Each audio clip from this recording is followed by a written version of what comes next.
Oke guys, Assalamualaikum warahmatullahi wabarakatuh. Selamat malam semuanya. Hari ini, seperti janji, saya akan live bareng dengan Bro Neil Tolani. Tapi dia belum mulai, jadi kita menyapa kawan-kawan dulu ya.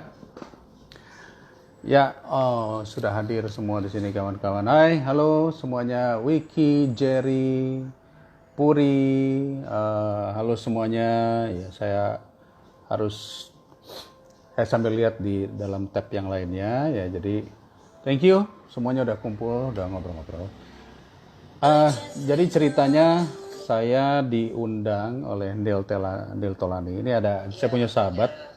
Neil Tolani ini adalah salah seorang influencer yang mana dia selalu ngajak bicara orang-orang, tokoh-tokoh, dan nilai filosofinya tinggi. Jadi kebetulan dia nge-DM saya dan dia ngajak, bro, gimana kalau kita ngobrol-ngobrol? Boleh, tapi saya bilang kita ngobrolnya jangan yang terlalu serius ya, karena kalau terlalu serius nanti jadi teknis banget. Kita ngobrolnya lebih real life, yang lebih suasana-suasana yang santai, suasana-suasana yang lebih kesehari-harian gitu. Akhirnya dia bilang katanya setuju bro, oke kita ngobrol ya. Jadi anyway, kita 1 jam ke depan kita akan ngobrol-ngobrol sama dia. Dia mungkin juga sedang mulai saat ini. Temanya adalah tentang leadership, kepemimpinan. Oke. Jadi kepemimpinan ini tentu banyak yang bertanya-tanya, kepemimpinan itu seperti apa ya, bagaimana caranya untuk menjadi seorang pemimpin yang baik. Ya, kita sharing aja lah. Sharing ilmu, sharing informasi, dan juga sharing pengalaman. Bukan berarti bahwa saya juga ngerti segala sesuatunya, tetapi mungkin di usia saya yang saat ini sudah hampir setengah abad malah. Ya paling tidak ada pengalaman-pengalaman dalam dunia kepemimpinan yang bisa saya sharing, dan bagaimana nanti Bro Neil Tolani untuk menggalinya pasti akan menarik. Jadi sambil kita dengerin. Oke, saya lihat Neil sudah masuk ini, sudah mulai dia pakai musik-musik keren banget ya. Lagunya dia pakai musik-musik. Ini Bro Neil Tolani nih. Nah, welcome. Oke, saya mau tegur kawan-kawan dulu yang sudah ada di sini. Hai semua, Rahayu, Ardian, Arif Hakim, Cucu, minal aidin wal faizin, selamat lebaran. Mohon maaf lahir dan batin. Ini 3 bulan yang benar-benar membuat kita nggak bisa berkutik sama sekali. Ya, bisa kita lakukan adalah seperti ini, kita komunikasi, sharing bersama kawan-kawan melalui live ya. Hari ini saya sudah ada 2 kegiatan live webinar, ada yang melalui Zoom, ada yang melalui Webex. Sekarang saya udah ngerti semua tuh, ada Webex, ada Zoom, ada live IG, ada lagi yang kemarin baru saya pakai, saya lupa apa namanya ya. Tapi ngomong-ngomong suara saya kedengaran ya? Guys, suara saya kedengaran ya? Alhamdulillah. Kalau saya harus membacanya dari handphone yang lain. Oke, saya belum diundang nih. Saya belum diundang sama Bro Neil Tolani. Coba ya, saya masukin dulu. Hari ini yang gue ajakin ngobrol itu adalah orang yang Big Bro. Oke. Gue panggilnya Mas Bro. Oke, bentar. Ya, kita belum masuk. Oke. Kak Dede, minal aidin wal faizin. Sama-sama, mohon maaf lahir batin. Kedengar ya? Oke, kedengar. Thank you. Tutu Lestari sudah join. Ya, Adi Nugroho, Andri Juandi. Thank you Andri Juandi. Udah pada makan semua ya, selalu ya. Sehat selalu buat bosku. Hatur nuhun. Kang Didin, Barli. Oke. Masih suka latihan taekwondo? Nah, ini menarik. Saya latihan taekwondo tidak, tapi berlatih tekniknya masih. Saya masih olahraga, lari, apalagi musim COVID begini, harus disisakan waktu seminggu paling tidak 3 hari kita olahraga. Oke guys, supaya tetap sehat ya. Dan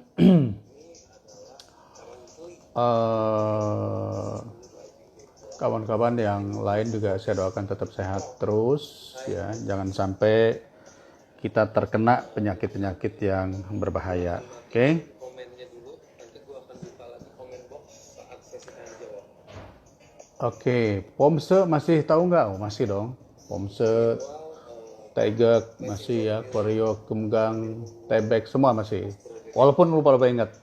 Salam dari Desa Bojongsari, Kecamatan Bojongsoang. Siap. Hari Minggu saya ke wilayah Kabupaten Bandung kembali ya. Ciglis Pandeglang, Atur Nuhun Pandeglang, hiking ke Pangalengan. Aduh, pengen banget. Kalau hiking ke Pangalengan itu saya pengen banget, apalagi sampai di atas terus kita makan gitu ya.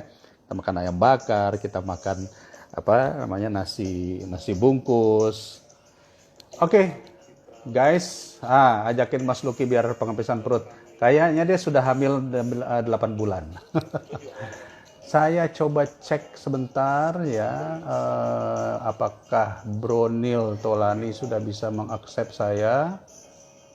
Bentar ya guys, biar kita ngobrol-ngobrolnya bisa lanjut. Mana dia ya? Bentar, saya nyari dulu.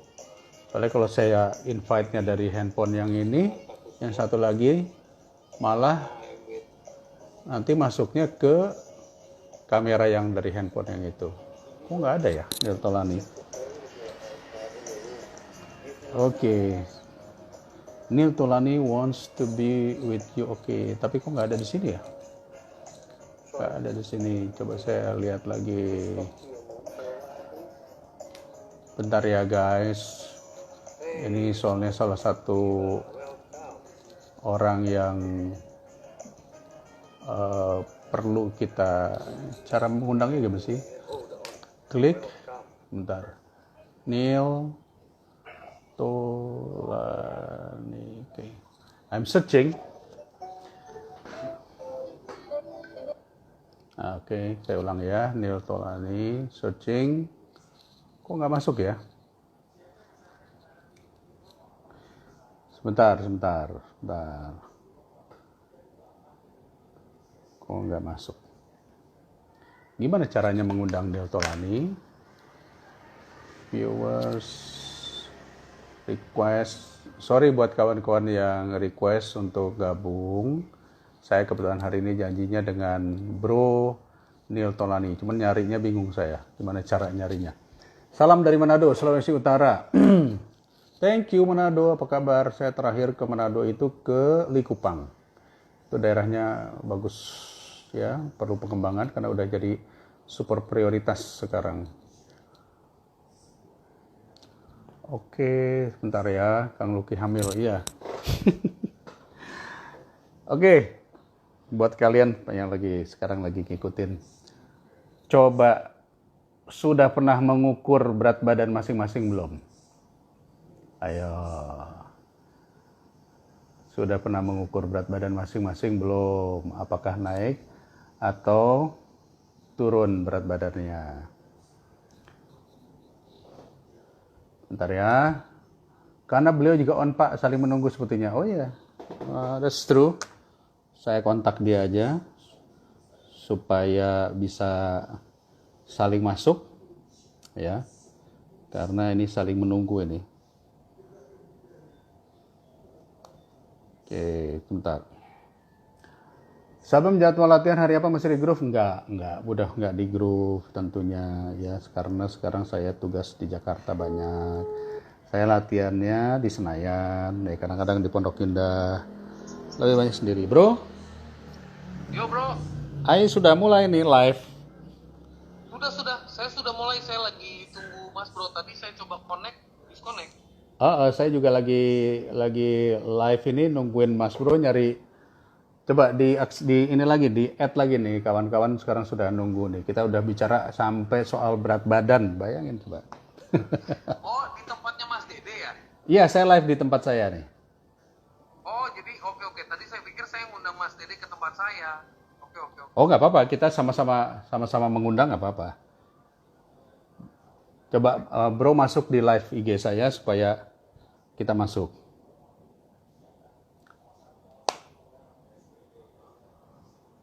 Oke, jadi rupanya dia sama-sama live, saya sama-sama live.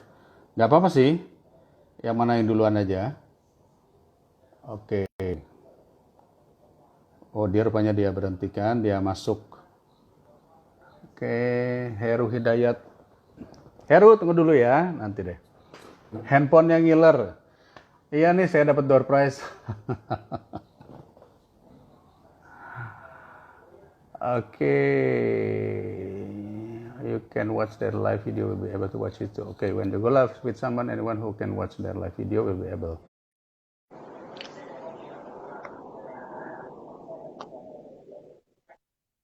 Oke, Neil Tulani. Halo bro. Halo. I was waiting for you. Gue udah bikin title ya kan, title di IG gue tadi. Sempet lihat nggak? Jadi gue bikin pin leadership with Kakanda. Terus gue udah hidupin lagu jazz. Gue bikin warming up dulu, nungguin Mas Bro. Tapi kita balik sekarang. Iya, gua udah live juga, tapi gue juga bingung gimana caranya how to connect sama-sama live. Biasanya kita sama-sama live terus kita saling ngundang. Tapi anyway, kita udah gabung di sini, ya udah gabung. Oke. Thank you for inviting me, ya. Dan tadi saya ngikutin pembicaraan dengan narsum sebelumnya, and you are like dari tadi siang ya, terus nonstop ya, luar biasa. Hari ini I cannot. Jadi gini, kalau sama Mbak Riri, I already make a janjian yesterday, and I forgot. Okay. So I forgot. So I told Mbak Riri, how about today 7 o'clock? Udah kepepet bos, udah terlanjur. And tadi siang memang Pak Anton Teddy ngundang. Pak Anton Teddy gila man, dia bikin sampai 256 episode. Dia foundernya TX Travel. Wow. So yeah, but first of all, guys, yang udah kenal Mas Dede, perkenalkan nama saya Sunil. Tapi teman-teman saya yang sudah masuk hari ini, gue mau kenalin dulu. Gue kenapa nervous dan gue excited karena I don't know how I got connected with this guy after so long. Jadi dulu tuh dari gue SMA, gue itu masuk ke Merpati Putih, Mas. I don't know. Gue masuk ke Merpati Putih dan masuk ke martial arts. Itu after watching your movies. Oke, yang mana tuh? Right now I can't remember the name of the movies, but I used to watch a lot of your movies because once upon a time you were like the star. Jadi kayak bener-bener like, and nggak banyak movie stars atau movie actors can stick and then upgrade, become sutradara, producer, and then continue leadership in organization. Continue leadership for the country. Dan gue langsung kayak, there is something about this guy. There is something about this guy yang I want to connect, tapi not about politics, not about kebijakan, but about you. About you. Yep. And I want to reconnect that spirit. Gitu. So, ya kebetulan gue jadi agak awkward. Gue di sini posisinya adalah di bawah, dia di atas, harusnya hostnya di atas. Jadi saya akan tetap melakukan tugas saya sebagai host. Bisa dirubah nggak? Gimana caranya? Nggak bisa. It's okay. Saya akan minta tolong sama nanti Mas Dede untuk later on to switch off the comment later on, not now. Sementara gini. Welcome dalam Bincang bareng Bro Neil. Thank you so much, Mas Dede, for allocating your time. I really am nervous today, actually. Jadi, gue agak gagap. Gue belum pernah kayak begini. Gue kalau ngomong cuek, bebek, dan sebagainya. Tapi I need time to be in. Kita cuek-cuekan aja lah, santai aja lah. Karena ini malamnya sekarang malam hari Kamis ya, malam Kamis ya.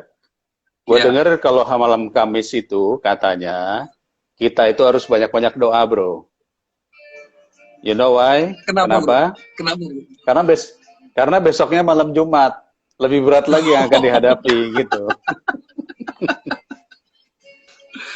Oke. So, Oke. oke. Tadi gue udah bikin perkenalan lu, jadi gue kenalin lagi. Gue kenalin lu juga nih. Ini kan karena kebetulan masuk dari IG gue. Jadi buat kawan-kawan ya viewers gue yang hari ini, Bro Neil Tolani ini adalah seorang influencer yang gue follow, beberapa lihat di IG-nya, guys. Beliau ini orang yang sangat menguasai kata-kata yang tepat untuk memberikan support positif dalam kehidupan kita. Nah, selama ini saya selalu berdiskusi dengan orang-orang yang mungkin sifatnya banyak soal politik, sifatnya banyak soal teknis kebijakan. Actually, saya lebih senang berbicara tentang hal-hal yang memotivasi. Dan Bro Tolani ini dalam beberapa waktu belakangan, mungkin udah bertahun-tahun, ini selalu berbicara dengan tokoh-tokoh hebat dalam bidangnya masing-masing, dan tiba-tiba ngajak saya untuk ngobrolin tentang tema yang menarik hari ini, yaitu temanya leadership. Gimana caranya gue masukin supaya pin? Leadership inside out. Jadi kalau dibikin pin, Mas ngetik di komen, habis Mas ketik, nanti Mas tinggal, habis Mas pencet enter, kan keluar tuh di screen-nya. Nanti Mas pencet aja tulisan Mas, langsung di pin. Oh gitu ya? Oke, gue bikin nih. Pertama sekarang. ketik, terus pencet enter. Ya, diketik dulu, enter, kan dia keluar tuh. Oke, udah, terus? Gila, gua sampai ingin ngomong sama dia. Udah dipencet tuh ikonnya. Udah, dipencet. Keluar pin. Pin komen keluar nggak? Keluar. Pencet gambar mukanya Mas Dede. Pencet gambarnya aja. Oh gitu ya, oke, sebentar ya. Maklum nih, kita juga sama nih, newbie nih, kita newbie, jadi harus sama-sama.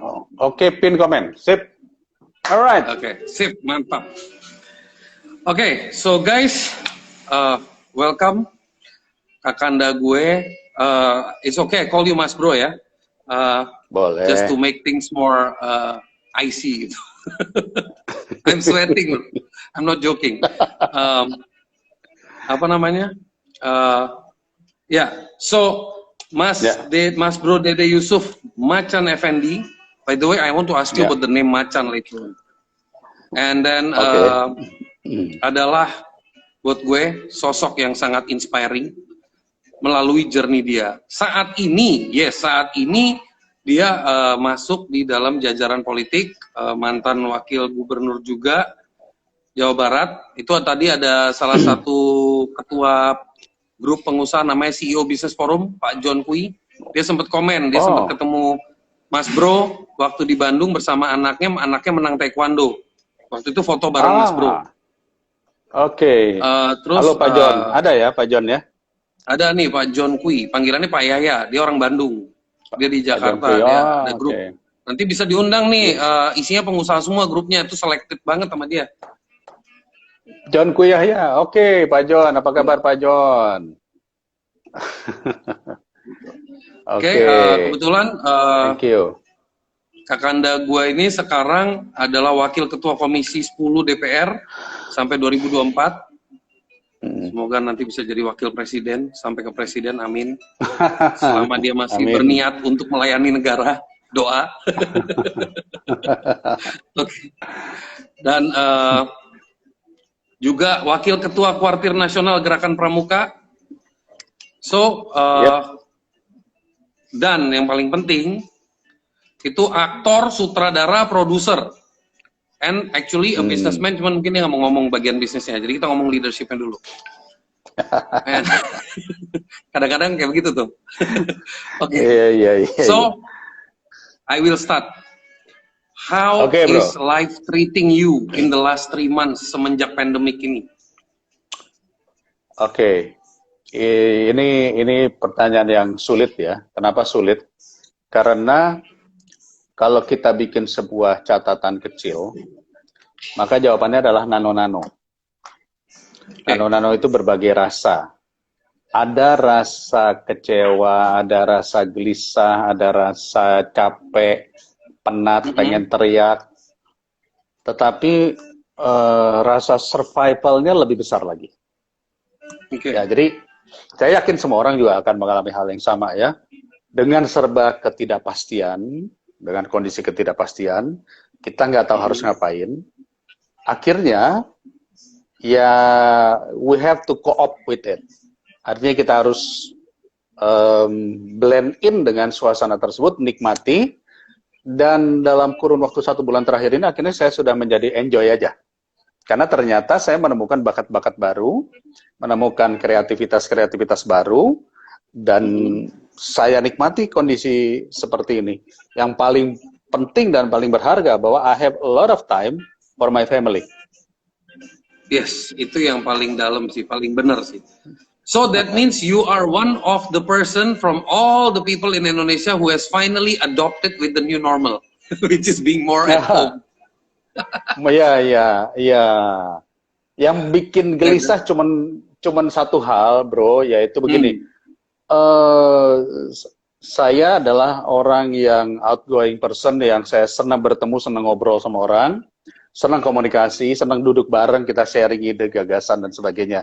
That's why saya bisa menjadi leader dalam berbagai aspek. Seorang leader nggak bisa ngomong kayak begini, by online terus menjadi leader itu agak sangat sulit sekali. Karena apa? Gagasan yang kita mau tuangkan, kita harus ngelihat mata orang, kita harus lihat suasana, situasi, nggak bisa kita langsung ngomong, terus blank. Ya kan? Jadi jujur, suasana kita bertemu dan berkumpul dengan diskusi, itu saya kehilangan sekali. Makanya setiap ada yang ngajak kita diskusi kayak begini, saya senang banget gitu. Oke. Mas, kenapa gue ngomongin topik leadership inside out? Reasonnya very simple. Kenapa saya pengen tahu, dan mungkin teman-teman harus tahu gitu, adalah waktu you became an actor, itu kan it's not easy. You have to learn to adapt with different expression, different emotion, different tonality, right? And itu kan kayak in a switch, in a switch. One movie karakternya beda, another movie karakternya beda, dan kadang-kadang karakter itu bisa nempel, Mas. Bahkan bisa jadi betul. Something yang stick ke kita gitu kan. We may forget siapa kita. Bisa nggak Mas bisa share dari journey Mas dari actor sampai ke sutradara? Because actor is following what the sutradara is guiding. Suddenly you move backwards to become the sutradara to guide others. Then suddenly you become the producer to think about the movie from a business aspect, not only from a creative aspect. How the hell did you do it? Well, jawabannya adalah it's only the process. Jadi gini, misalnya ditanya karakter seorang Deddy Yusuf per hari ini, apakah itu adalah akumulasi dari berbagai karakter yang pernah diperankan? Jawabannya iya. Jujur aja, jawabannya adalah iya. That's why ada yang mengatakan, lo kalau kebanyakan main jadi peran antagonis, jangan-jangan hidup lo juga antagonis. 50% ya. That's true. Ya. Kenapa? Even di Hollywood, orang-orang yang beruntung dalam hidupnya dia mendapat peran yang quote unquote cukup baik, ya. Karakter-karakter protagonis, disebutnya protagonis, karakter yang baik, karakter yang memperjuangkan sesuatu, heroik, bla bla bla.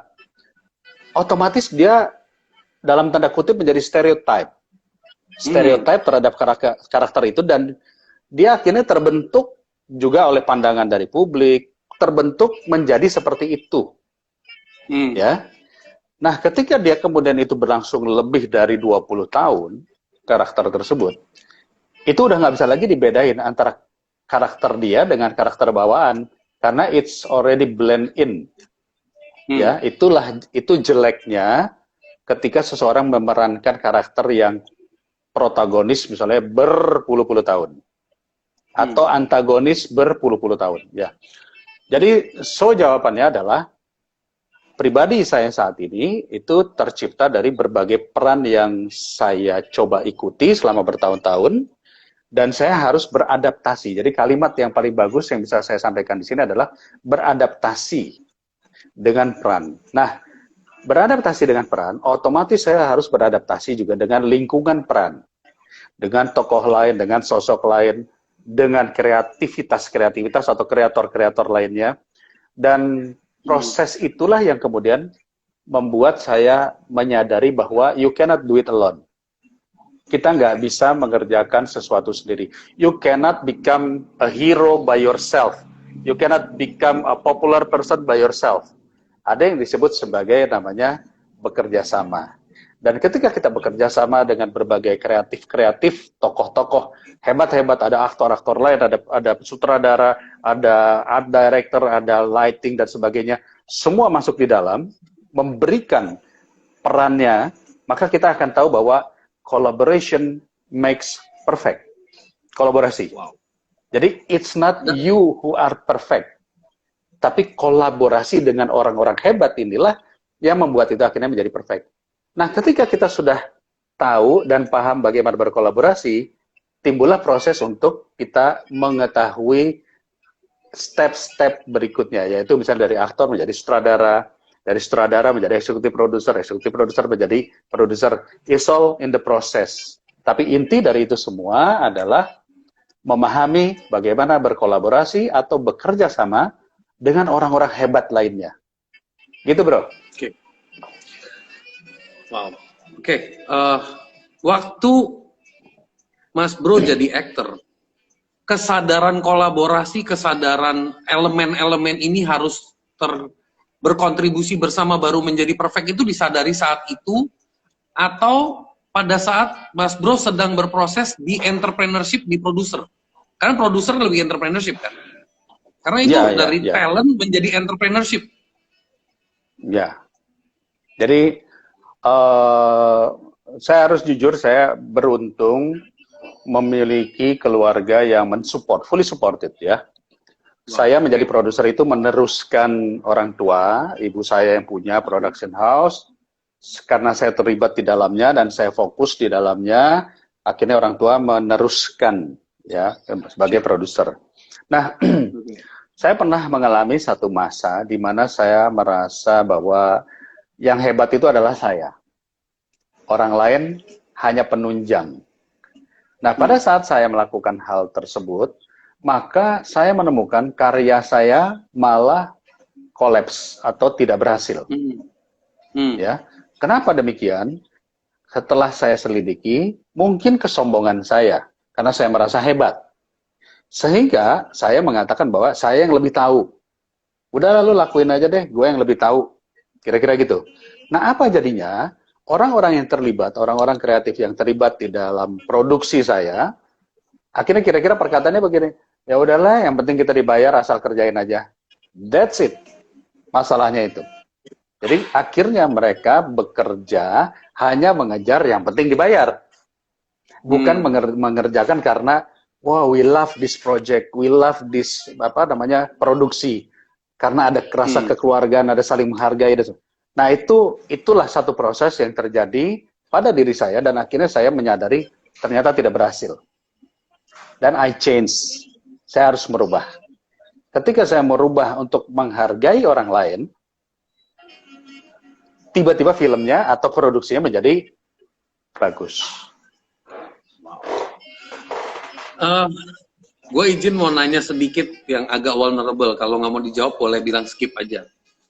Oke, skip. Ini topiknya leadership inside out. Leadership is not about what you see outside.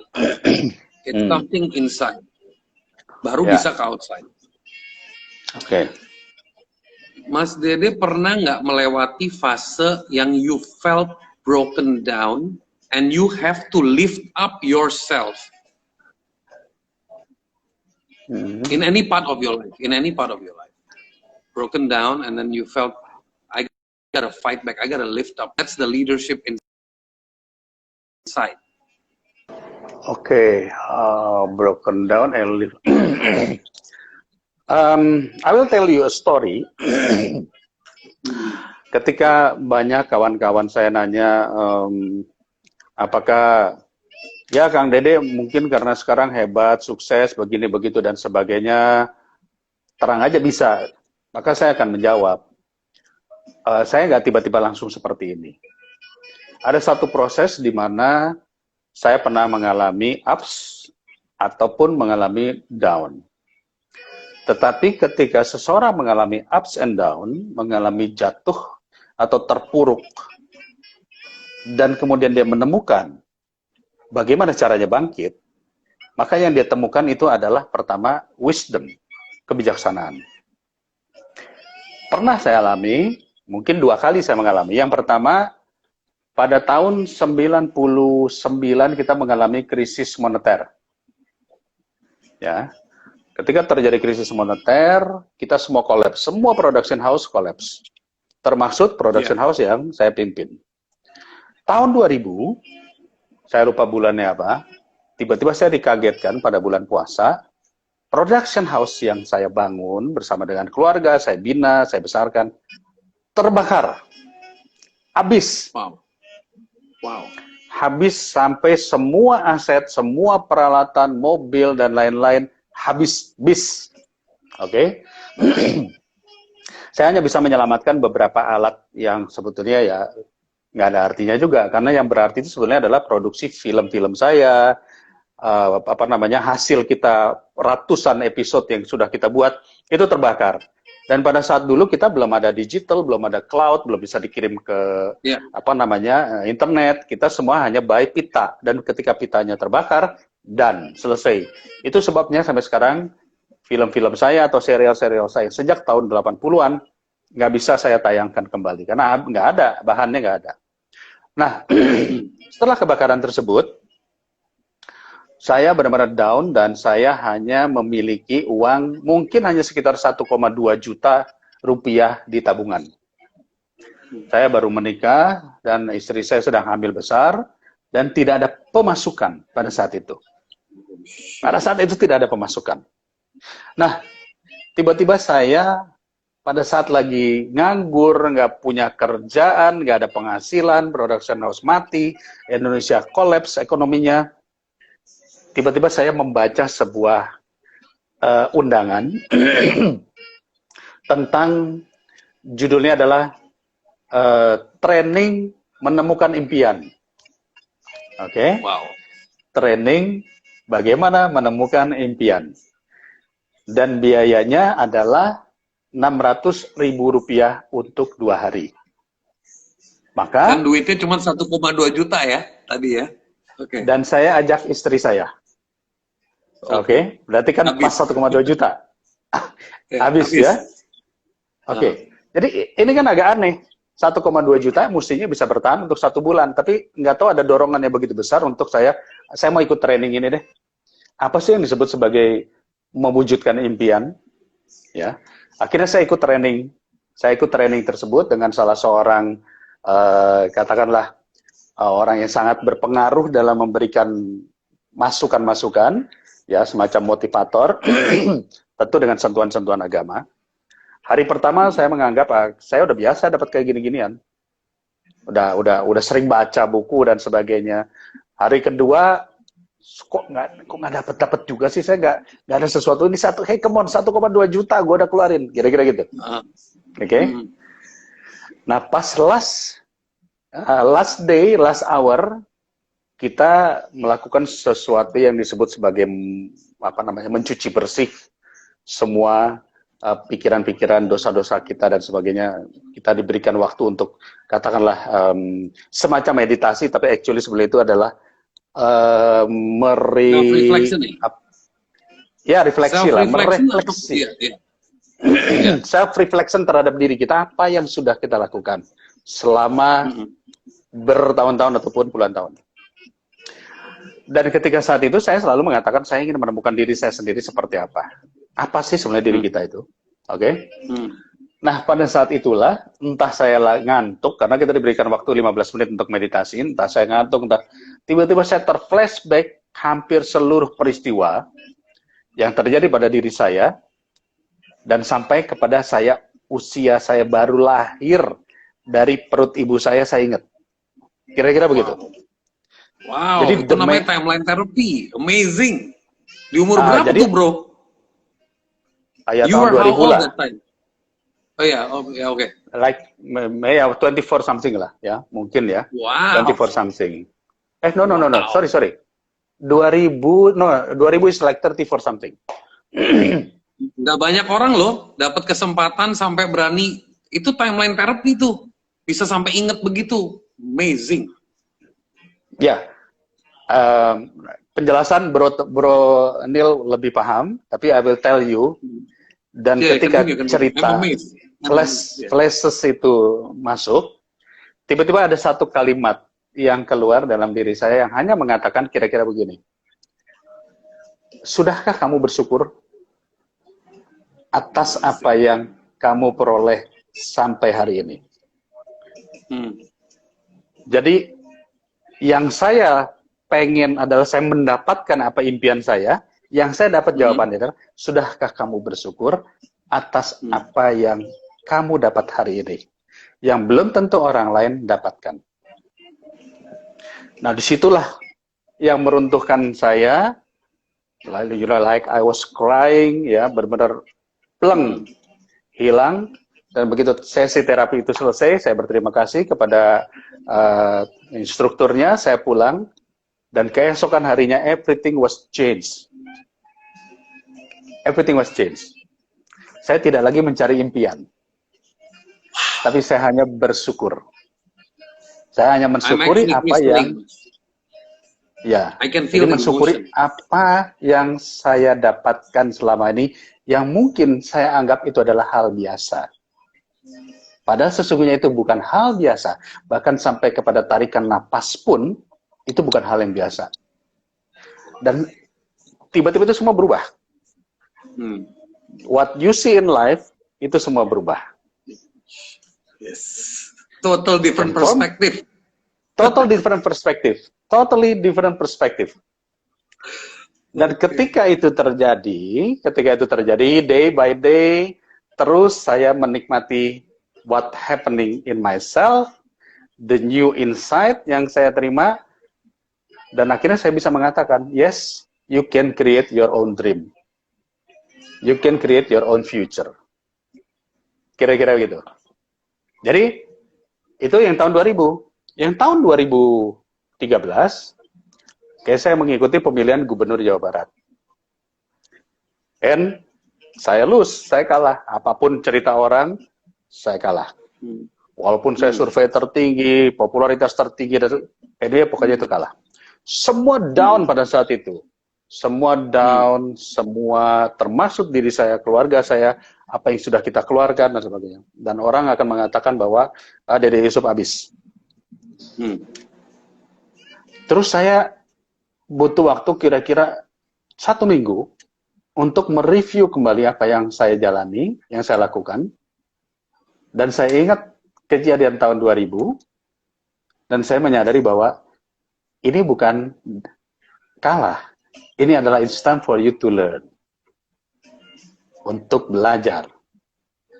Belajar dari apa yang pernah kamu alami, karena ini adalah bagian dari proses, bukan tujuan. Tujuan kamu bukan menjadi gubernur, tapi berproses untuk memimpin bangsa, masyarakat, memimpin daerah, memimpin orang, memimpin organisasi, untuk membuat sesuatu kebaikan. Itulah yang disebut tujuan. Jadi tujuannya bukan gubernurnya. Dan itu bisa kamu lakukan di mana saja, tanpa harus memiliki jabatan tersebut. Udah nih guys, leadership insight-nya udah dapat nih. Gua lagi bingung nih. I'm so nervous. But I connect with you. Oke. Umur 34. You went to the training. 2020, 2012. 8 years ago. 43 minus 8 years. 35 years old, Mas. I went through the same phase. And I went to training. And it changed my life. And I cried at the last day. And Iya. that changed my life. You were 34, makanya tadi gue tanya-tanya gitu kenapa? Because I feel the connection, Mas. I don't know, man. I don't know. And Iya. I mean, it's tearing, man. It's crystalline nice. And losing that much, losing that much, Iya. having a wife, having the only money is not a joke. Courage-nya dari mana sih? Courage-nya dari mana sih? Cuma duit segitu, udahlah kita hajar without thinking besok mau makan apa besok. Courage-nya dari mana? Udah you lost everything. How did you have the courage? Apalagi hari pertama you feel nothing, hari kedua don't you feel like mending gue pulang aja lah. Ya. Courage-nya dari mana? Jadi somehow dalam hidup kita ini Tuhan punya cara untuk mempertemukan satu orang dengan yang lainnya dengan energi yang sama, bro. You must believe that, okay? I believe. Jadi dalam hidup saya sebelum saya mengikuti instruktur itu, kan saya udah katakan, oh saya pernah dapat nih kayak begini. Dan itu sudah terjadi selama belasan tahun sebelumnya. Okay? You always in that circle. You always in that circle. Hanya the moment kapan you get it, itu adalah momen when you are really down. Ketika you are not down, you are like a full glass. Kita seperti gelas yang penuh mempertanyakan, ini kapan nih saya diisi? Padahal kita merasa gelasnya penuh.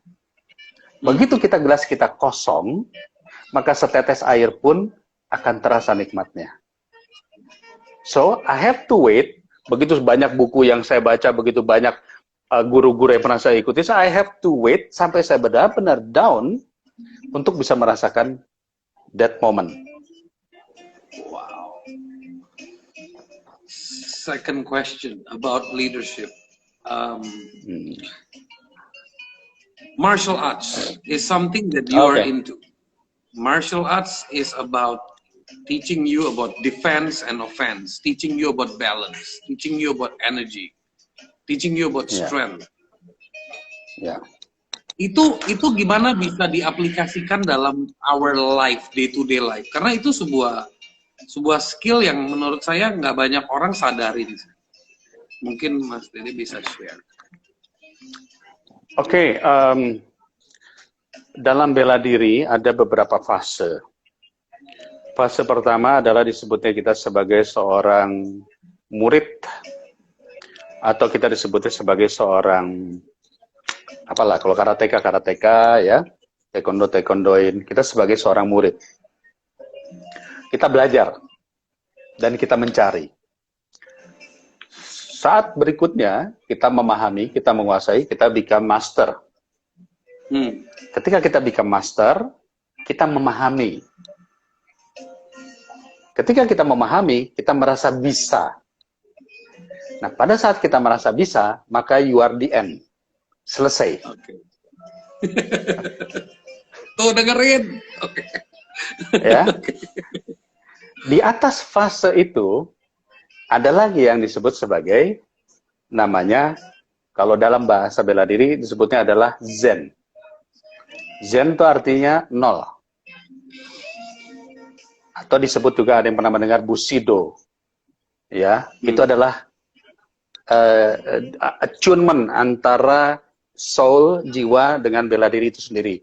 Maka dia menjadi Zen, atau menjadi Bushido way. Ya. Nah, pada saat itu seseorang tidak lagi berpikir tentang teknik. Teknik apa yang akan saya gunakan, teknik apa yang lebih baik. Karena dia berubah pada saat itu menjadi nol. Dia hanya mengikuti apa yang terjadi pada dirinya. Nah, di dalam bela diri itu juga begitu. Makin kita mencari teknik yang terbaik, pasti nggak akan ketemu. Pasti nggak akan ketemu. Karena selalu ada teknik yang lebih baik, teknik yang lebih baik. Tapi makin kita menyadari tentang diri kita, kita sadar bahwa ternyata belajar bela diri itu intinya adalah selamat. Ketika intinya selamat, berarti yang nomor satu kita cari pertama adalah bagaimana selamat. Disitulah timbul humbleness, ya, rendah hati, penuh sabar, kasih sayang. Sehingga tidak lagi seorang bela diri menggunakan powernya untuk menundukkan orang, tapi dia menggunakan kemampuannya untuk menundukkan diri dia sendiri. Dan dia selamat. Oke. Nah, kembali lagi, berarti dari mana kita bisa dapatkan kondisi seperti itu? Dari training. Nggak ada seseorang yang melewati segala sesuatunya itu langsung tiba-tiba, gue langsung menjadi orang bijak. Enggak.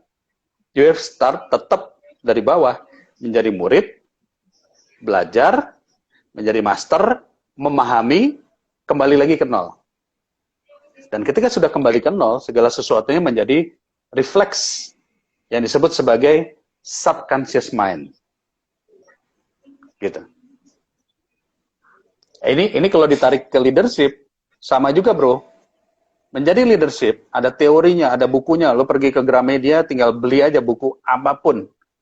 Tapi ketika menjalankan, ada yang disebut sebagai insting. Dalam bisnis disebut sebagai intuition. Yang you write down itu di your Instagram, yang satu teknik begini ke sana kemari menuju kepada goals. Ada lagi yang begini, ada lagi yang tahu udah nyampe. Yang disebut sebagai shortcut atau intuition. Itu nggak bisa didapat begitu saja. It's a process. Semuanya by process. First of all, I am grateful that you do watch my Instagram. I'm thankful for that, and I'm so proud that a person that I admire. By the way, I just remembered there are two movies that I remember. One is movie about silat-silat, and the other one was Catatan Si Boy. And I don't know what's the movie name, but it was back in 1989. Because I was watching your movie there, and I was SD, and I started reading comics about karate from that time onwards. Jadi aku beli karate, starting itu beli komiknya dulu. So, okay, one more thing. Ini kita ngomongin leadership inside. Tadi udah ngomongin leadership inside. Now we talk about the outside. Oke. Pada saat lu lagi ngelit sebuah mission, mission. Gue nggak bisa ngomong mission. Dan lu harus mengkomunikasikan itu ke orang. Di saat yang bersamaan, when you are a public figure, dihantam dengan all this stupid negative news yang kondisi public figure itu selalu gitu. Ada positif, ada negative news. Tapi you have to hold on tight to your mission. And you have to hold on tight to your mission, and you have to bring this organization atau whatever you are in charge of as a leader to proceed to the goal, to achieve the goal. Itu, how do you do it? What kind of apa metode atau apa belief system yang dimiliki oleh seorang Dede Yusuf dengan insight, dengan pengalaman yang udah kebentuk?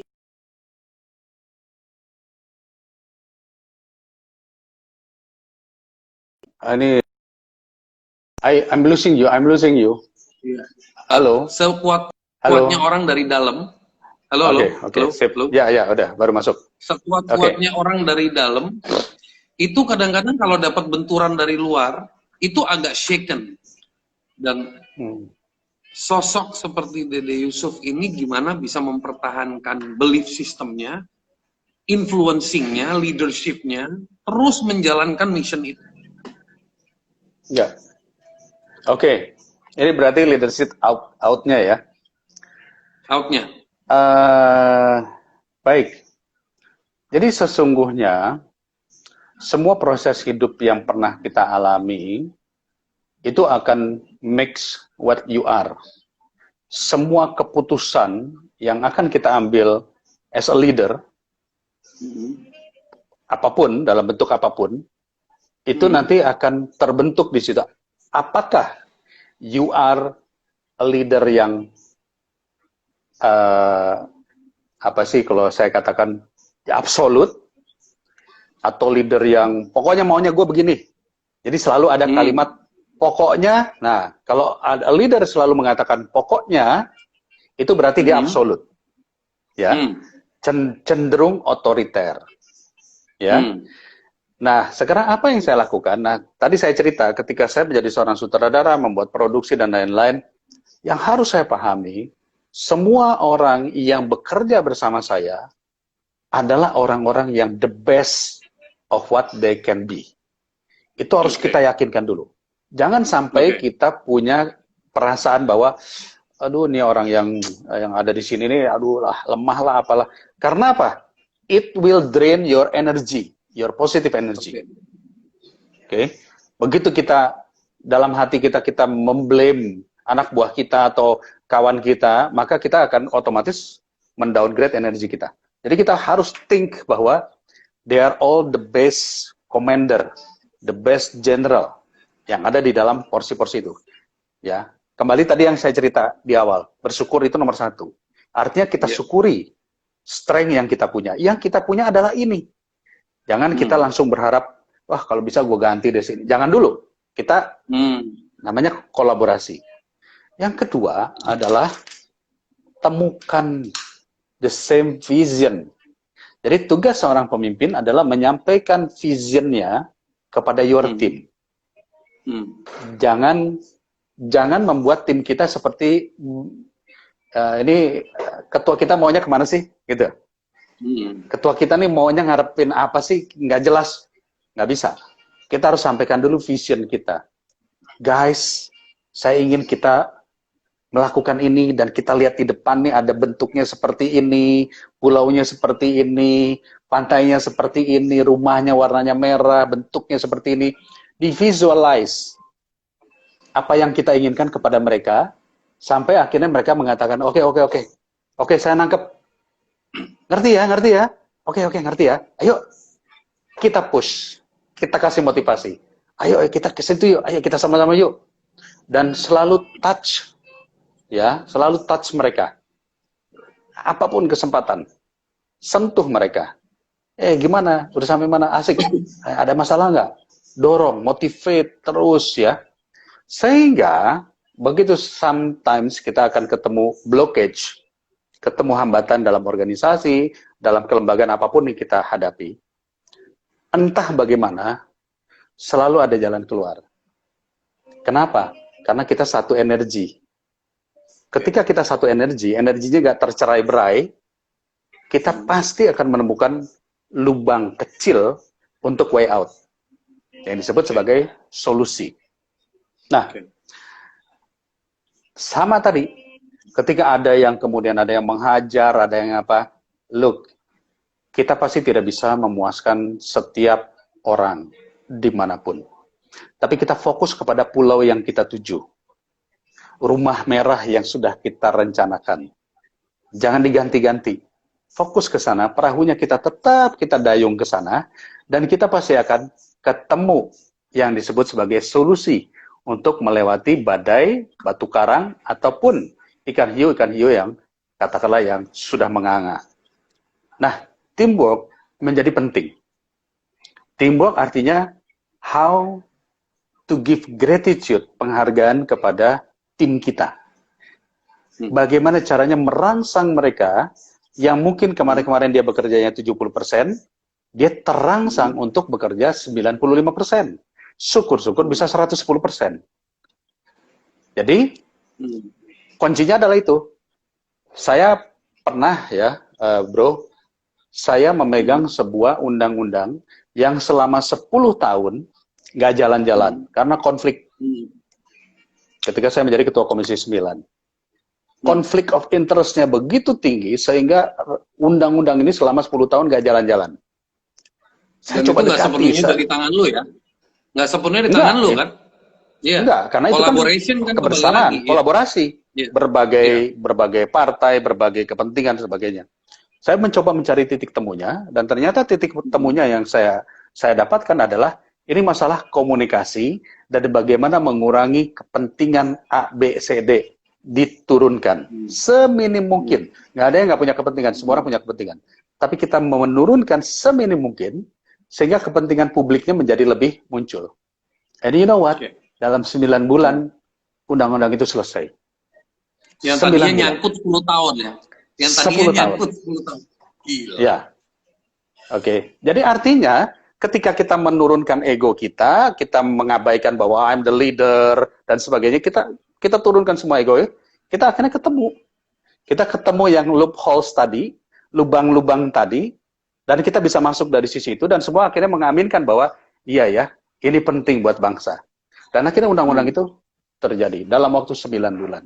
Dan itu akhirnya dibuat, saya membuat disertasi tentang itu, dan akhirnya berbagai lembaga, LSM juga membuat tesis, membuat disertasi soal undang-undang itu. Alhamdulillah sudah berjalan. Amazing, Bang. Amazing. I pray so that you keep serving the people, keep serving your life. Lebih penting sih taking care of your family, because at the end of the day, taking care of your family matters the most. Tadi yang pas Mas Dede bilang soal menceritakan visi, memvisualisasikan visi atau tujuan. Apakah itu bisa disebutkan menyelaraskan atau menyamakan mimpi? Saya punya sebuah keyakinan. Jadi gini, Bro Neil, saya cerita yang tahun 2000 saya ikut program struktur itu, yang disebut sebagai mewujudkan impian. Oke? Jadi setiap hari orang berdoa, jadikanlah saya kaya. Oke? Tapi di tengah perjalanan, aduh kalau gua kaya banyak yang mintain duit dong. Banyak proposal masuk dong. Dikejar-kejar pajak dong. Dan seterusnya, dan seterusnya. Akhirnya dia mulai berubah. Ya, jadikanlah saya pengusaha sukses. Tapi di tengah jalan dia berpikir lagi, wah nanti kalau gitu gue banyak kredit ke bank dong, karena nggak ada pengusaha sukses yang nggak pinjam kredit ke bank. Terus gue setiap bulan harus mikirin gaji karyawan dong. Belum THR-nya, dan seterusnya, dan seterusnya. Artinya apa? Ketika kita bermimpi, mimpinya jangan global. Oke. Buatlah mimpi itu menjadi sebuah wujud. Karena kalau gue misalnya beragama Islam, di dalam agama Islam ada yang ada hadis atau apa yang mengatakan bahwa apa yang kau ucapkan itulah yang akan terjadi. Bentuk kalimatnya gue nggak hafalnya, tapi kira-kira apa yang kau pikirkan itulah yang berupa yang yang terjadilah. Artinya kita hati-hati dalam membuat kata-kata. That's why NLP itu menjadi sangat penting sekali. Ya. Lalu kedua, yang visualizing tadi itu sebetulnya adalah doa. Visualisasi yang pas sesuai bentuknya itu adalah doa. Karena apa? Kalau kita tidak memvisualisasikan, kita cuma bilang, ya ayo mudah-mudahan kita sampai di ujung sana. Ujung mana? Oh iya, nggak jelas. Iya kan? Nggak jelas. Tapi kita visualisasikan, yuk kita berupaya supaya kita sampai di ujung pantai selatan itu, di mana di situ ada jetty yang menjorok ke depan, ada perahunya warnanya ini, ada bendera melambai di sana, dan kemudian ada ibu-ibu jualan kelapa muda di pinggir pantai tersebut. Ketika visualisasi itu terwujud, somehow, Neil, dalam teori NLP, dalam teori ISP dan sebagainya, maka itu akan menjadi wujud blueprint of what the road you will get to. Dan akhirnya terwujud Jalannya impian. Akan dibuka. Jalannya akan dibuka oleh siapa? Oleh universe, oleh alam. Jalannya akan dibuka sendiri. Tapi kalau nggak ada gambaran itu, akhirnya blank, pelabuhan yang mana? Jadi guys, buat sahabat-sahabat yang hari ini ikut, jadi kalau kita berdoanya begini aja, yang simple, yang saya sering lakukan, ya Tuhan, please saya ingin mendapatkan penghasilan tiap bulan rata-rata 100 juta. Cobain aja. Cobain aja. Tiap malam didoakan, ditambah juga added value-nya, supaya saya bisa menolong keluarga, menolong orang lain, menolong ini, mencapai tujuan cita-cita. Tapi kalimat 100 jutanya ditaruh di fix. Jangan kalimatnya, jadikanlah saya orang kaya. Karena nggak jelas, kaya ukuran berapa. Lo masuk yang 30 orang terkaya di Indonesia atau kaya versi kelurahan, kan beda. Tapi kalau lo bisa fix tadi, 100 juta, 3 bulan, you will see something happen, kita akan menemukan jalan menuju ke sana.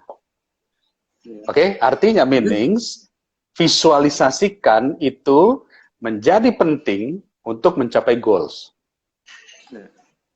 Dan mungkin buat teman-teman yang nonton, gue harus sedikit tambahin biar karakter orang Indonesia kan demen banget copy paste ya. Oh, Mas Bro udah ngomong begini, gue copy paste gitu kan.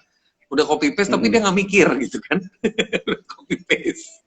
Jadi habis lo doa, misalnya 3 bulan dari penghasilan 5 juta naik jadi 6,5 juta, itu bukan berarti doanya nggak dikabulin. Justru itu prosesnya, keyakinannya sampai di mana. On the process to there.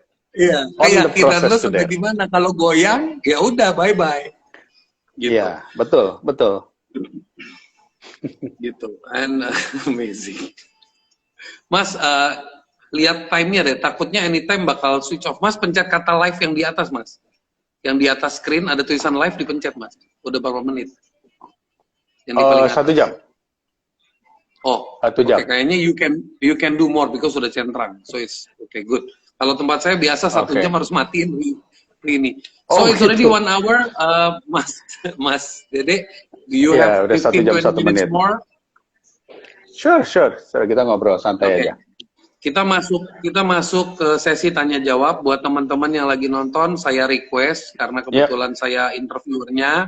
Hari ini kita bicara tentang life, kita bicara tentang leadership. So pertanyaan-pertanyaan yang berhubungan sama urusan jabatan beliau di politik itu tidak relevan untuk topik malam ini. Bukannya tidak mau dijawab, tapi agar menjaga energi, dan totalitas untuk tujuan diskusi dan manfaat buat teman-teman juga. Oke? Tadi ada pertanyaan, saya mulai bacain dulu ya. Boleh.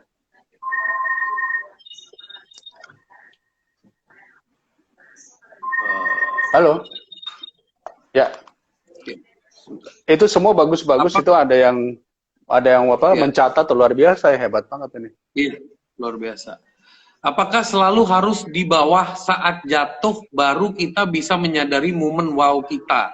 Apakah itu tujuan atau hal-hal yang kita abaikan selama ini? Thank you. Dari Sikiang. Ini Mas Dede is a Grab driver. He's a Grab driver. Who does live in Instagram and promotes the penumpang and helps the business, and he di waktu senggangnya baca buku dan ngajarin driver-driver lain-lain, dan dia dengan proud. Ini orangnya namanya Sikiang. Siapa namanya? Sikiang. Sikiang. Luar biasa. Gue jawab langsung sekarang atau gimana? Ya, jawab bos. Jawab ya. Jadi begini, I was looking for enlightenment, kebijaksanaan dan sebagainya itu puluhan tahun. I never found it. Tetapi ketika kita berada di bawah banget, tiba-tiba I recognize it. Bukan found ya, I recognize, mengenalnya.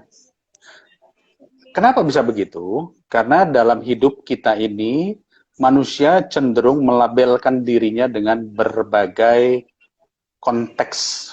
Kaya, miskin, senang, susah. Bodoh, pintar. Tanpa disadari dia melabelkan dirinya sendiri, atau ketika orang lain melabelkan, dia tercetak menjadi label tersebut. Padahal sesungguhnya, there are no ups and downs. Yang ada adalah perasaan kita pada saat itu terbuka atau tidak terbuka. Jadi kalau seseorang, katakanlah, Kang, apakah harus jatuh miskin, kin banget, baru bisa mendapatkan wow moment? Enggak juga.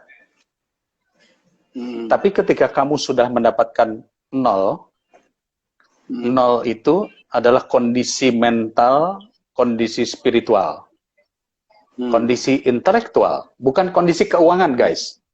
Sekali lagi, bukan kondisi keuangan. Karena Tuhan gak menciptakan uang. Tuhan tidak nyetak uang. Tetapi kondisi keakuan.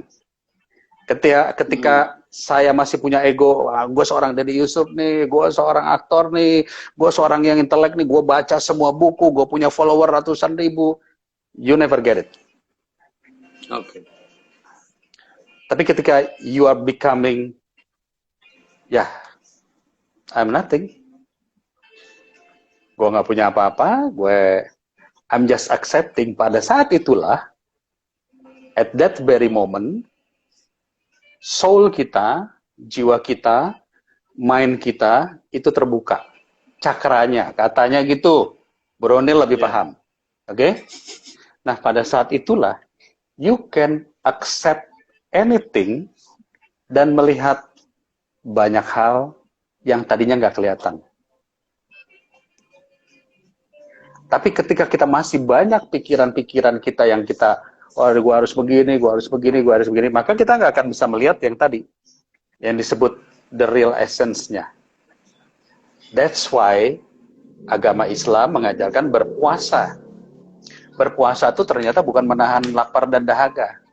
Tapi berpuasa itu adalah menahan jiwa, hati, emosi, pikiran untuk tidak terlalu seperti kuda liar, lari ke sana kemari. Dia tune in, tenang, hatinya tenang, sehingga akhirnya kondisi batinnya bisa flat. Puasanya boleh bulan Ramadan, boleh puasa Senin Kemis, boleh puasa Nabi Daud, atau apapun yang dilakukan semua agama banyak melakukan hal tersebut. Tapi kondisi batinnya adalah flat. Tidak terlalu senang, tidak terlalu merasa susah, tidak baper, tidak juga emosian. Flat aja. Pada saat flat itu, pelan-pelan, tadi insight-nya terbuka. Dan ketika insight-nya sudah terbuka, ada yang di atas yang menentukan kapan wow momennya itu dapat.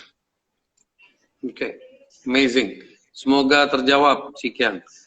Ini ada satu lagi nih, Om, ketemu personal dalam tim yang kita didik, tapi nggak ada perkembangan yang signifikan.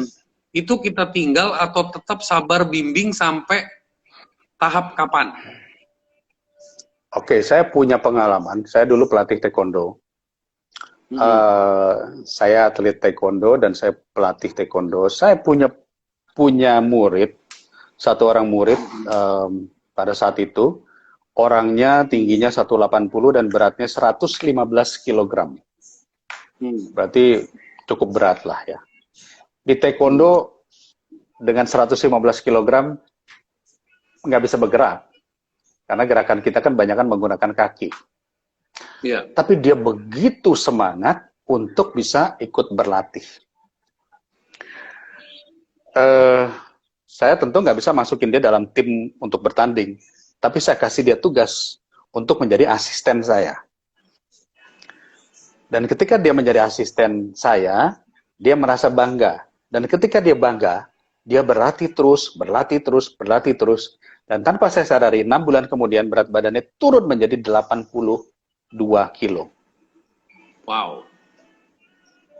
Dan akhirnya, dia bisa mengikuti training-training untuk kejuaraan dan dia menjadi juara dalam levelnya. Artinya apa? Never lose hope kepada tim kita. Bukan berarti dia yang gagal, tapi mungkin kita kurang memberikan dia perhatian. Jadi berikan perhatian. Oke, berikan dia kesempatan. Tapi, perhatian itu bukan berarti dikasih tugas loh. To be di sampingmu saja, itu sudah memberikan dia sebuah power. Your power diberikan kepada dia. Jadi tanpa disadari, if you believe dengan yang disebut sebagai kekuatan energi akan menarik energi lainnya yang sama. Oke?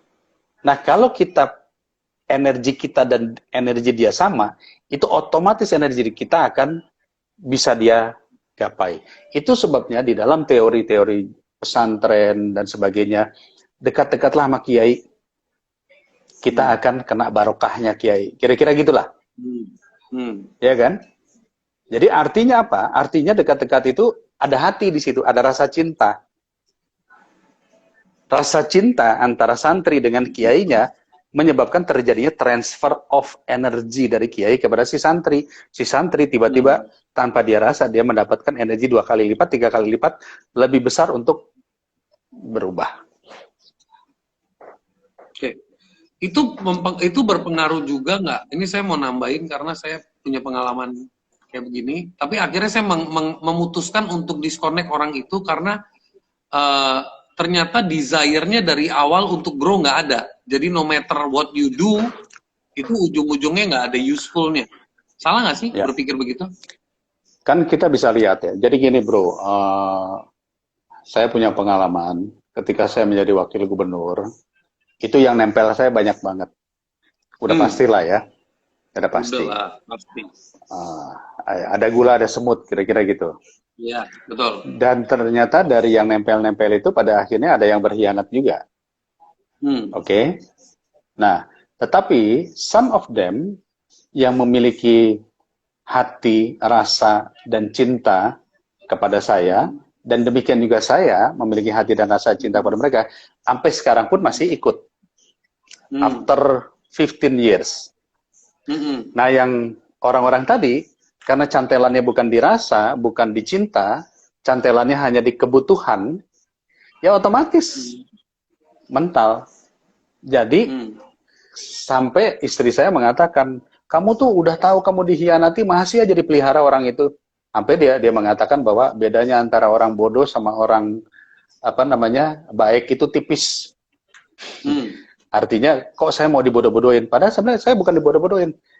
Saya tidak tersentuh oleh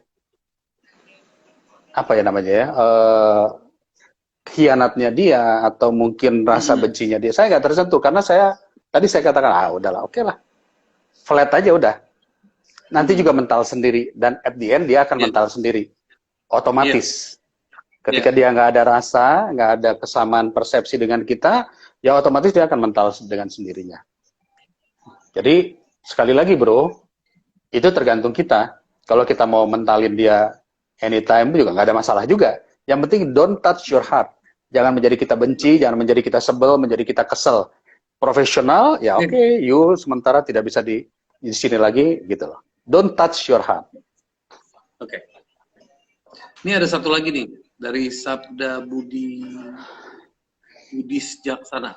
Tapi bukannya kita nggak bisa menyenangkan semua orang atau membuat orang sukses. Parameternya seperti bagaimana mensupportnya, Pak? Gimana coba dijelasin dikit. Oke. Bagaimana? Tapi bukannya kita nggak bisa menyenangkan semua orang atau membuat orang sukses. Parameternya seperti bagaimana untuk mensupportnya, Pak? Oke. Ini pertanyaan memang harus kita bedakan antara pertanyaan yang sifatnya adalah teknis dengan pertanyaan yang sifatnya adalah filosofis. Kalau sifatnya teknis, ada namanya KPI.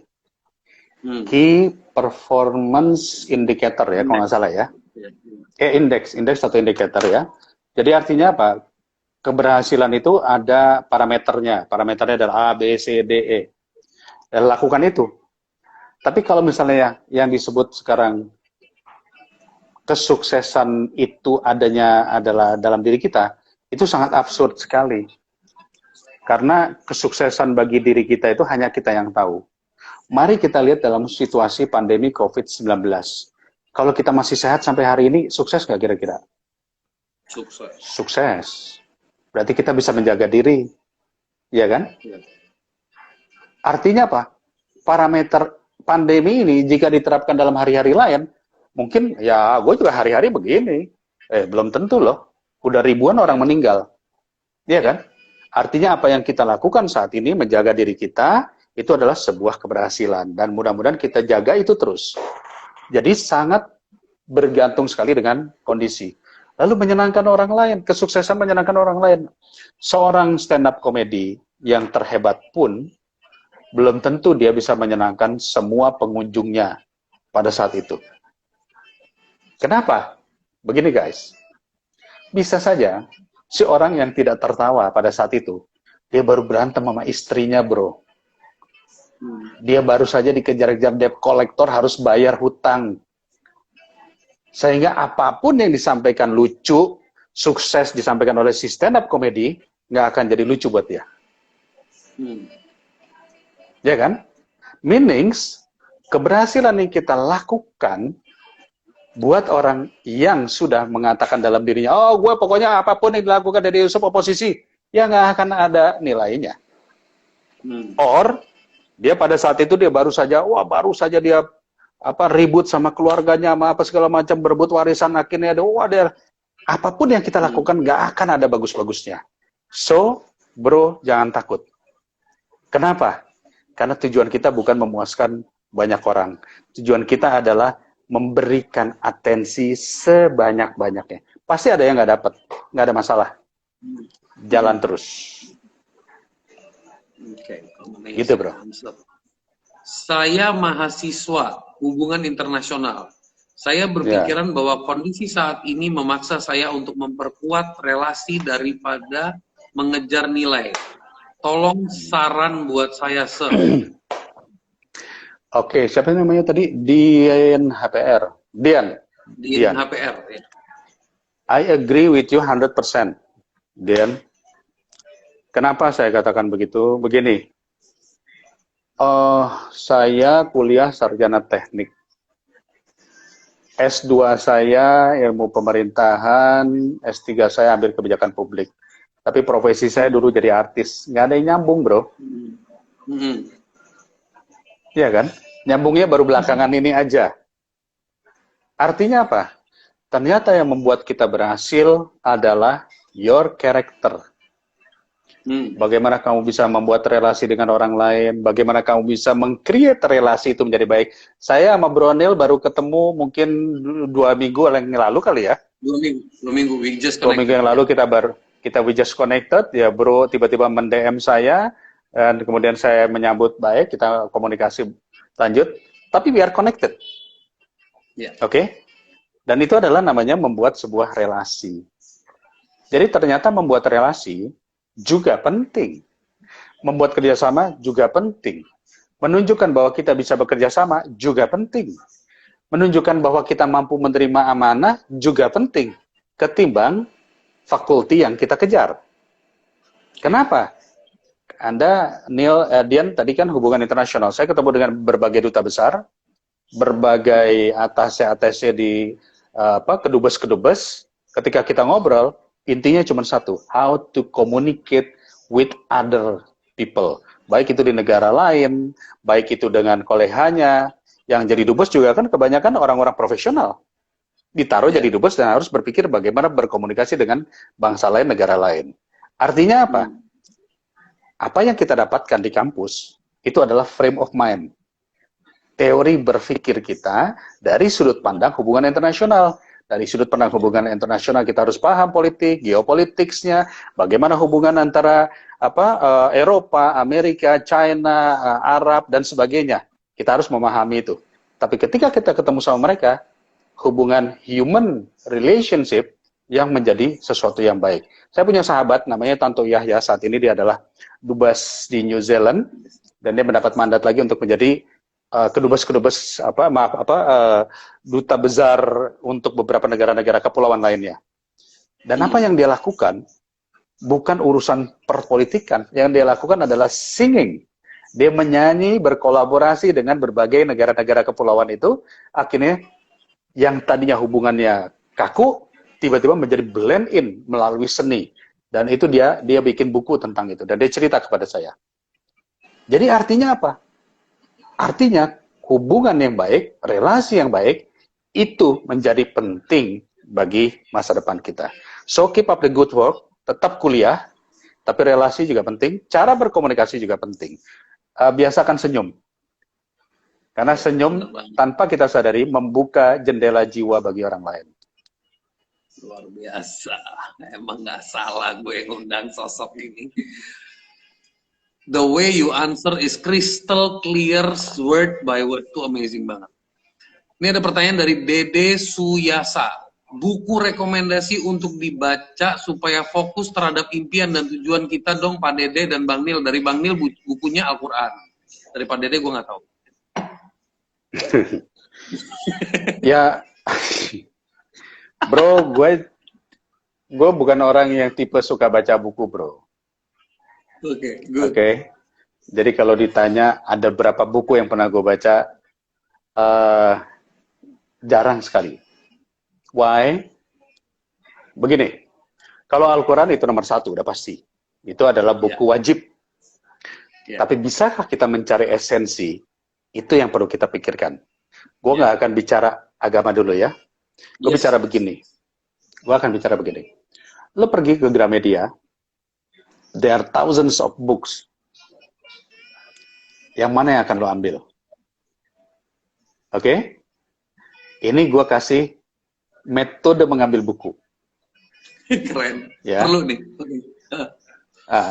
Karena begini, kalau lu cuma, oh gue dapat literatur nih, ada usulan, rekomendasi dari Bro Neil, cari buku ini, terus lo beli buku itu, kebetulan buku itu adalah edisi terakhir, ada edisi baru yang keluar, yang mungkin lebih praktikal, lebih segala macam. Akhirnya apa? Di atas buku akan selalu ada buku. Iya. Benar nggak? Benar. Jadi, I'm not that kind of guy. Gue bacaan gue komik, tetapi kalau gue pergi ke toko buku, I'm waiting for the book to call me. Nah, itu keren. Keren. Jadi caranya bagaimana? You have to attach your feelings and soul dengan buku. Jangan you're attaching your intellectual side dengan knowledge side kepada buku, karena akan banyak sekali buku. Jadi lo masuk ke toko, lo harus dengan satu soul. Gue butuh kedamaian. Maka pada saat lo berjalan di lorong-lorong buku, whatever book yang lo lihat dan lo tiba-tiba terpanggil, kayaknya keren nih, beli, klik, beli. Kenapa? Karena the book is calling to you and your soul is calling to the book. Jadi I believe in that, apa namanya ya, the law of attraction. You must know that. Ya, hukum tarik menarik, the law of attraction. When you are searching, then you will find. If you're not searching, you will not find. Terjemahin bro, lo lebih ngerti deh. Bahasa singkatnya, kalau muridnya siap, gurunya akan nongol, gitu bahasa Inggrisnya. When the student is ready, the teacher will appear, gitu. Iya, oke. Sip, mantap. Dan itu yang gua lakukan juga sih kalau ke toko buku. Oke. Ini ada pertanyaan lagi nih. Dua pertanyaan lagi ya. Habis itu kita closing biar energinya Mas Dede juga terjaga. Oke. Bro Neil, mohon maaf kalau sudah ditanyain, apakah popularitas di dunia acting juga berpengaruh terhadap leadership dan kesuksesan Mas Dede Yusuf saat ini? Dari yang nyatet, yang rajin nyatet nih. Ya, nggak apa-apa. Bagus. Kadang-kadang ketika ada pertanyaan, gue juga mencoba mencari kira-kira jawabannya apa ya, dan kebetulan yang dikasih Alam, jawabannya adalah gue dikasih gambarnya Arnold Schwarzenegger. Arnold Schwarzenegger menjadi gubernur California, dan dia melakukan masa tugasnya dengan baik dan berhasil. Dan all the American people di sana menyukainya. Pertanyaannya adalah, salah nggak Arnold memiliki popularitas? Atau jangan-jangan Arnold diarahkan oleh alam ini untuk populer sehingga satu saat dia bisa memimpin. Ya kan? Jadi artinya apa? Apakah popularitas itu menjadi bermanfaat? Jawaban saya hari ini adalah apapun yang ada dalam diri kita, kecil ataupun besar, mau itu popularitas, mau itu pertemanan, relasi, apapun, itu sesungguhnya dipersiapkan untuk menerima amanah yang lebih besar lagi. Kenapa? Tuhan memberikan kita rezeki bukan tanpa sebab. Rezeki kita per hari ini adalah karena Tuhan justru ingin memberikan kita tanggung jawab yang lebih besar lagi. Tinggal kita yang menentukan, maukah kita menerima tanggung jawab itu. Tanggung jawab itu bisa tanggung jawab keluarga, bisa tanggung jawab perusahaan, bisa tanggung jawab kepada dunia intelektual maupun dalam dunia yang lain-lain. Gitu bro. Amazing. Okay, guys, we have reached to the end of the program. Thank you so much buat semua. Oh, one last question nih, menarik soalnya. Skill leadership terpenting Pak Dede. Skill leadership terpenting buat Pak Dede. Apa skillnya? Yang bagian mananya gitu? Listening. Oke. Seorang leader harus mampu listen terlebih dahulu sebelum mengambil decision. Jadi ada yang mengatakan bahwa kalau seorang leader itu harus segera action. Betul, tapi dia juga harus listen lebih banyak lagi, mendengar lebih banyak lagi, sehingga bisa mengambil keputusan yang tepat. Jadi skill yang terpenting dalam leadership adalah listening. Amazing. Mas Bro, I'm really humbled today with your insights. You have enlightened me a lot. You have enlightened me a lot. Kagak nebak gue yang nonton, please kalau lagi live sama Om Dede, kalau dengerin Om Dede, kalau bisa tanya hal-hal yang bisa bermanfaat buat hidup lo daripada lo tanyain hal-hal yang sifatnya momentarily.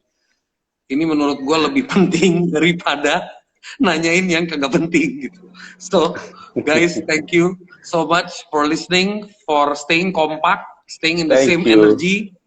And thank you. Mas Bro, I humbly thank you for your time.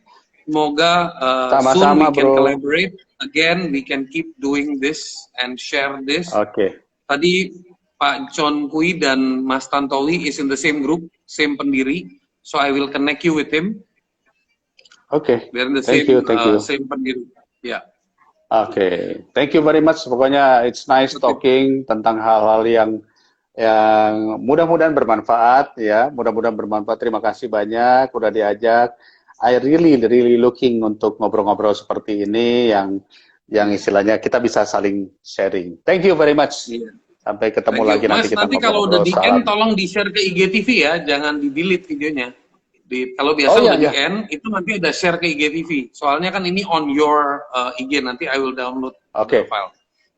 Oke, sip. Thank you so much. Oke, take care.